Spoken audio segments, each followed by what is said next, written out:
আজকে আমরা কথা বলবো গ্যাস্ট্রিক আলসার নিয়ে। আসলে আমরা কখন বুঝবো আমাদের গ্যাস্ট্রিক আলসার হয়েছে?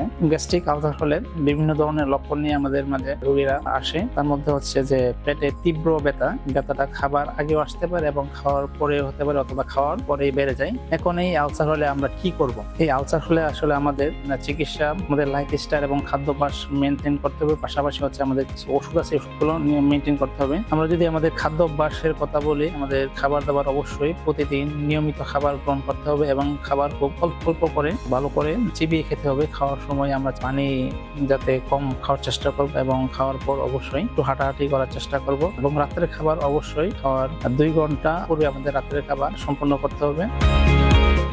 আসসালামু আলাইকুম, আমি ডাক্তার মোহাম্মদ সুমন মিয়া। আমি প্রতি শুক্রবার নিয়মিত আশুগঞ্জ লাবিডা হসপিটালে চেম্বার করছি। আপনারা যোগাযোগ করবেন। সবাই সুস্থ থাকবেন, ভালো থাকবেন। আল্লাহ হাফেজ।